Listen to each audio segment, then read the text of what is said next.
Doom Vivamos Vivamos Epicureans. This is the BCE Comics Pod one-shot edition. I'm your host, Nick Smith, and I'm joined by... Stojr from Stojr Shelf. How's it going, Nick? I'm doing well, particularly since we are participating in Kurtis Findlay's Epic Marvel Podcast Reading Club, and this one-shot is going to be our brief thoughts on today's issue, which is Uncanny X-Men number 195. Once again, I did not write the title down. We have... Here we go. Is it just... It was a dark and stormy night. It was a dark and stormy night. Yep. Okay. All right. So now we do get a little heads up. You can't see this on the screen I've got up now, but let me put the comic viewer on, and we'll get the cover of this issue as it appears in the Epic collection. We get a little heads up here that this is a continuation of a Power Pack issue, which I think Kurtis assigned as the extra reading. I've not been doing the extra reading because I'm a bad student. I'm not reading Power Pack. I barely have time to read New Mutants. Yes, we have far too many crossovers happening right now, and I thought that was a problem in the modern era, but Claremont's getting a heads up on that. Okay, so we do get this heads up that this story follows on from a Power Pack issue where the Morlock Annalee attempts to kidnap the Power Pack, all the kids, and have them replace her murdered children, which of course makes me wonder why we didn't get a similar heads up before the Kulin Goth story, right? If this is a literal maybe I just answered my own question. They mentioned something about the murdered children when Professor X is down in the Morlock tunnels with Callisto. Oh, did they? Yeah, because that's where when they are about to get on the train in that issue where she's about to take them back in 193. Like they show up with the bodies of those kids, and that's where she's like, Xavier, look, here's the evidence that we can't be among people, so on and so forth. So if you're flipping through your book, it's on page 254. Yeah, okay. So I'm going to chalk this up to, it's been a week, right? Stojr, you and I off air have been talking about, there's just been a lot going on lately, so I think I just plain forgot. So well, it's only two panels, and you don't know who these people are. They're just referencing like somebody's kids, like to make this connection. Yeah. So anyway, I interrupted your recap. No, it's all good. Okay, so anyway, the Power Pack wake up their parents, and their parents have no memory of them. Right? There's a big storm going on. They're kids. They're scared. Right? So when their parents have no memory of them, to avoid being taken away by social services, the Power Pack children run away. And once again, they're kidnapped by Annalee to replace her children. I'm assuming once again, because I didn't read Power Pack, but that's what our recap told us happened, so I don't know why it's happening again, but alright. Katie Power, however, the youngest Power Pack member, I think she's the youngest. Again, I might be wrong. I've never read Power Pack. She manages to get away and catch the attention of the X-Men, unwittingly, but she does. The X-Men investigate. They rescue the children with the help of Calypso, who was unaware of the plot happening. And this reinforces that the Calypso reinforces that the Morlocks are not meant to harm or harass the Power Pack. And I'm sure my recap didn't do it justice, but I don't feel like the story did my attention justice. But that's maybe just me. Stojr, what are your thoughts? So, first of all, I don't like the cover for some reason. I don't know. Maybe Wolverine's it's just threatening a child. Yeah, I don't like the cover.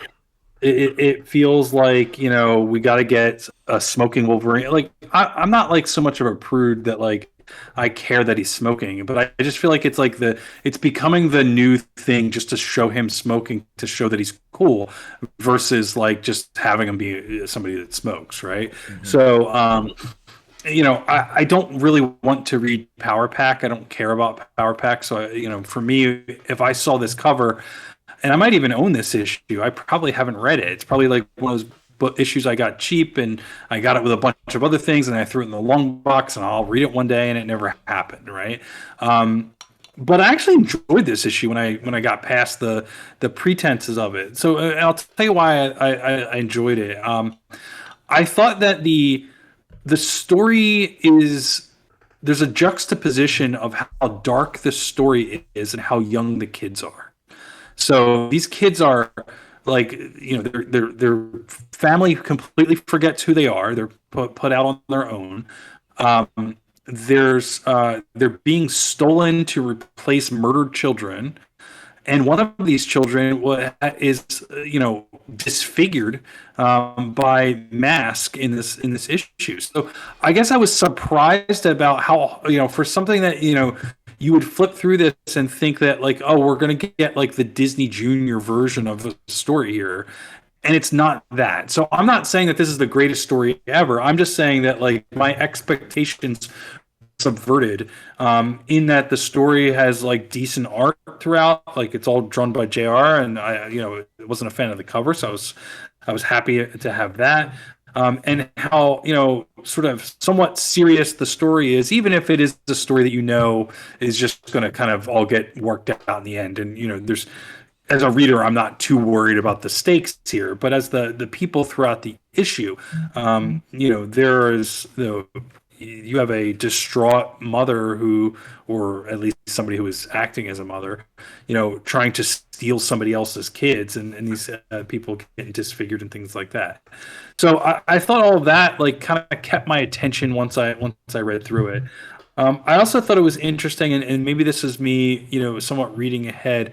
I had pointed out in the Gift issue that, the Professor X looked weird on the astral plane, and he looked like he had a rainbow behind him.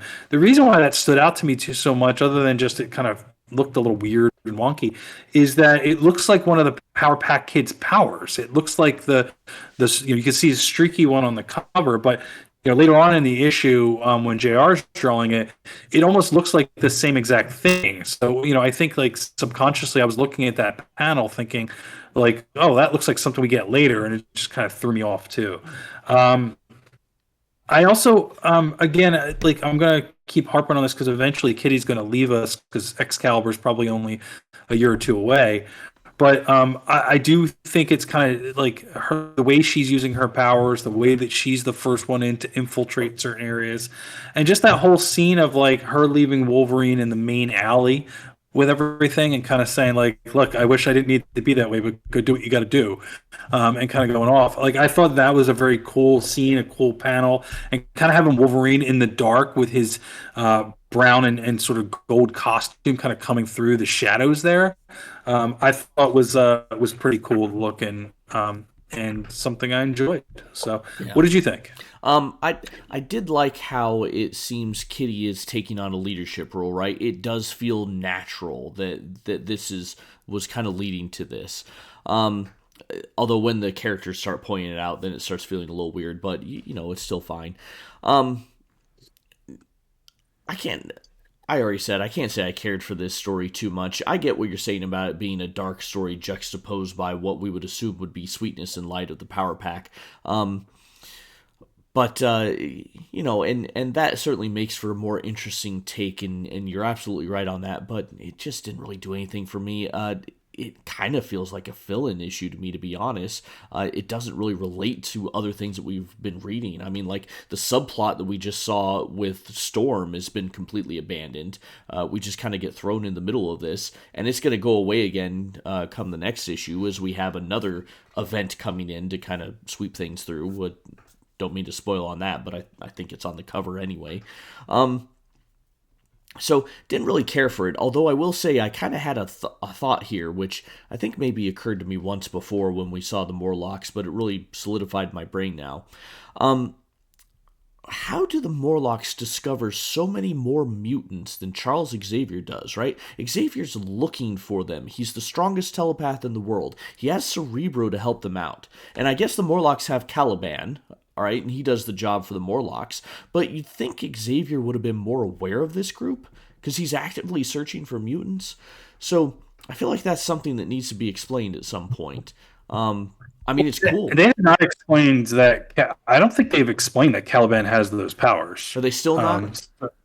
I mean, unless it's a throwaway line that I just don't remember somewhere, but they don't ever show him actively hunting for things. They don't, I mean, they haven't really gone into depth into what his powers are. I think that the idea here is, like, you have to put yourself in early 1980s New York, and how there was, a homeless problem. There was, you're right after the Reagan era where there was the institutions were closed, and there was this feeling like everything was like overrun by these types of people. I mean, watch. I know you haven't watched any movies, but watch any 1980s movies and have people go out in the streets, whether it's like San Francisco or New York or anything like that, and it just kind of feels like there's just a constant roving gangs of people. And I think that's the thought process here. But yeah, you do have a good point, right? Like if Professor X is supposed to be gathering up mutants, he's not really doing a great job. He kind of gets the 6 or 8 best looking ones, and then he forgets about the rest. So what we're saying is Professor X has discriminatory tastes for the beautiful young boys and young girls. Check the file, see if he's in there. That's all. Oh dear, Professor X is getting extra flights to certain islands. Is that what we're suggesting? Oh, yeah, no. The island that walks like a man. Oh no! Oh no! I don't want to think about other things like a man that island does, but let's no, just like a creep, not like a man.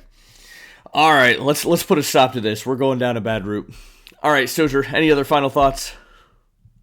No, other than I do think it kind of is a fill-in issue, right? Like I think we're playing with the spacing between now and issue 200.